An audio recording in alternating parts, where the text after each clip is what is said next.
you know, it's lame. I don't like the lead girl. The lead girl bothered me. The whole internet idea with the guy and his friends are watching and yelling at the screen. It's a stupid idea.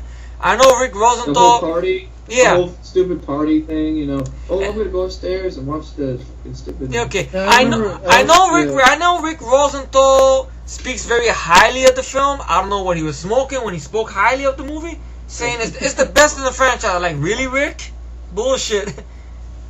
I have it. It's right there on there. It's bullshit. But, go ahead, Matt. I will admit, the first time I saw this, I was a fan. And the fact that I liked the second half, like guilty pleasure. Okay. But rewatching it, it doesn't hold up. And the first. Right, Matt? Exactly. It doesn't hold up. It's not a good movie. I watched this movie on my computer, okay? And it had Spanish subtitles. And it still wasn't entertaining. How can it not be entertaining with Spanish subtitles where you're like, you're so Just for the fact that, you know, after this, then they did a remake. And I'm like, you had a perfect opportunity to end it with H2O. Yeah. Then you fucked up with this bullshit. And then there was the whole thing about Halloween 9. Then you up with remake with the Love Hurts. No, there was a whole thing about Halloween 9. Remember that contest they had with that girl that showed up for tits on the documentary, Matt? Yeah, she won, and then they never made Halloween 9. They never made Halloween 9. You know, but I agree. That movie is not that good at all. Exactly. You know, and I seen it in the theater, and it serves me right because that was a useless sequel. That's one of the reasons I didn't see Rob Zombie's Halloween sequels. I know it was useless. It was useless. The man's brains got blown out. You didn't need a sequel. Exactly. And people come out with, oh, but she blew half his head off. Bullshit. Exactly. But his Grizzly Adams ass look. Fuck that. I mean, Jamie Lee Curtis dies like a bitch, thrown off the top of a building. Oh, she got a chance to kiss Michael in the mask before she fell to her death. Wow.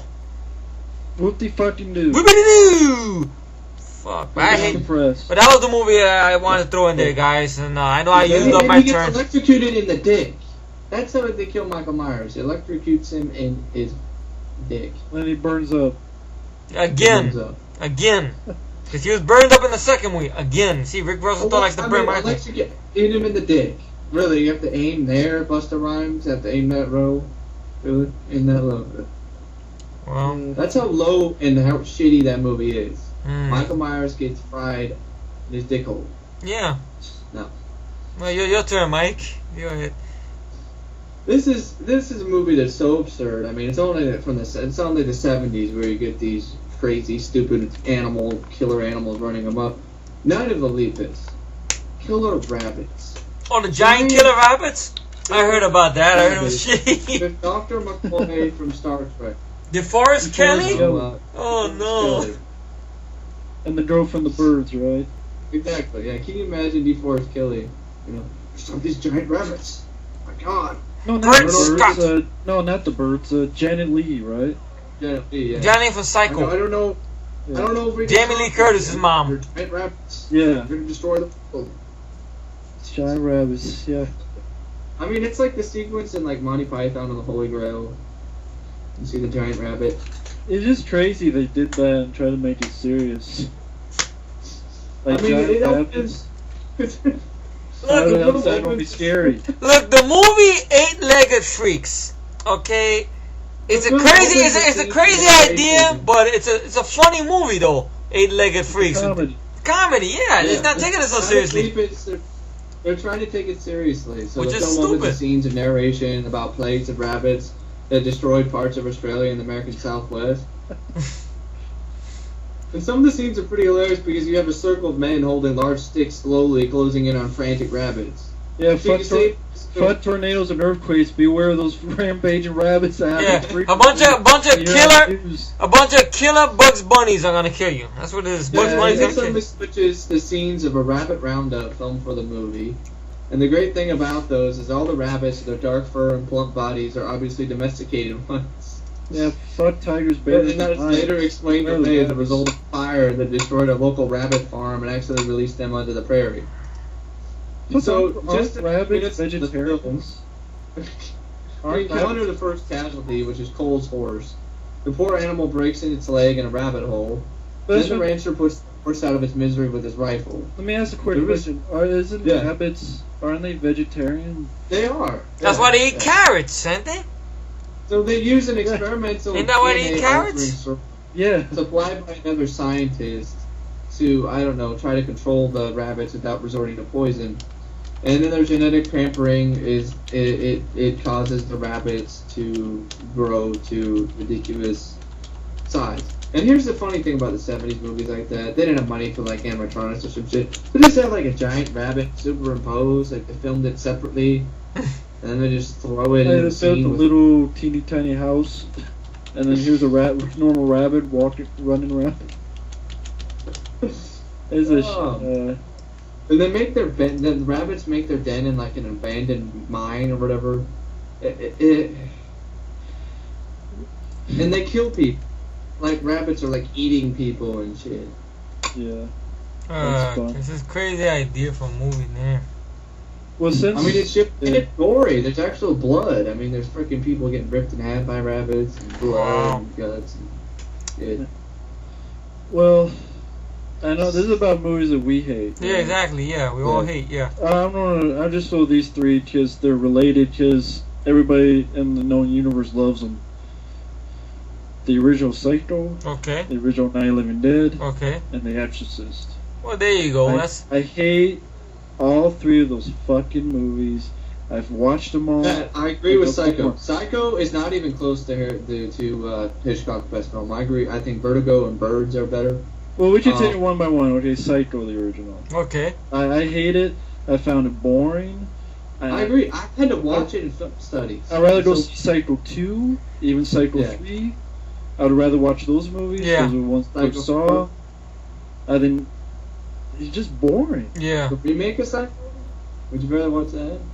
The remake of Psycho is basically an exact remake. Vaughn, like, you know, it's the same movie. It's same fucking movie. Vince Vaughn. Vince Vaughn is masturbating to Anne Heche. That's about it. Yeah, jerking off.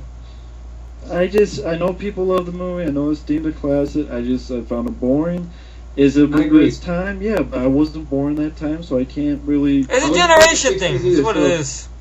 Well, we watched this in film studies, so we had to take notes about it and shit. And now that I think about it, the shower scene doesn't work anymore because you've seen it so many freaking times in all these different horror movie clip shows. Yeah, it loses its thunder. You already know about it. Yeah. Like, you already know about Psycho. You know about the stupid thing in the end with the mother's skull. You know how crazy Anthony Perkins is. You know. I mean, there's like nothing new about it. Because I think what it is, the movie's been overexposed. I think that's what it is. Overhyped, overexposed over the years, so it loses its thunder and its impact, you know? That's what it is. And I did not like the original Night of the Living Dead because I saw it on TV. I fell asleep watching that, believe it or not. I actually fell asleep trying to watch that a couple of times, Night of the Living Dead. I did the same thing. I fell asleep, man, I fell asleep too. I did too. Okay, this is funny. Nightmare on Elm Street, you know, when I watched on Bravo, and Night of the Living Dead came on. Because I think maybe because I saw Dawn of the Dead first, and then I saw Day of the Dead, and Night of the Dead. Yeah, I know it's a movie of its time, but I like the remake better. The remake with Tom Savini is actually better because Barbara in the remake, Patricia Tolman, I think her name is, did a good job. Tolman, yeah, she actually was doing more. In the original movie, she ain't doing jack shit. Some of the images in the original. With the creepy, you know, I admit it's a groundbreaking film. Yeah, for what it is, what it set out to do is groundbreaking. Eating people, but I mean, it gets really, it's slow. There's like not really a music score. Yeah, it's like can you? There's nobody likable. Can you sit down and watch it? No, I can't. Yeah, I'm bored.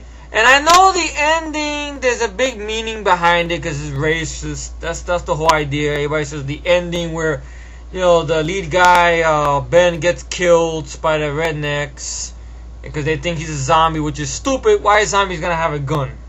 You know, it's it's a mean, disturbing, downbeat ending where you see him in the end credits, his body being dragged away by the rednecks. I mean, the remake doesn't even end like that. The remake's ending is satisfiable, in my humble opinion, because Tony Todd's character is in the basement.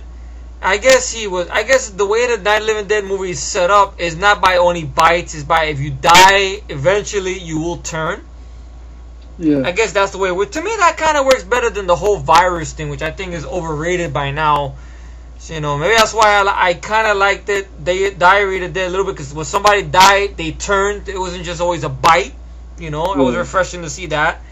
And Night of the Living Dead, they did that in the remake. And you had Tom Towles being the asshole, and Barbara pulls him and then throws him with the rest of the dead zombies to be burned.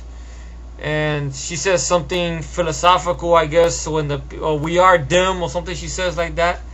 The Barbara in the original needed some sex to calm down with all of her shooting. She needed some weed or something to calm her down, some drugs.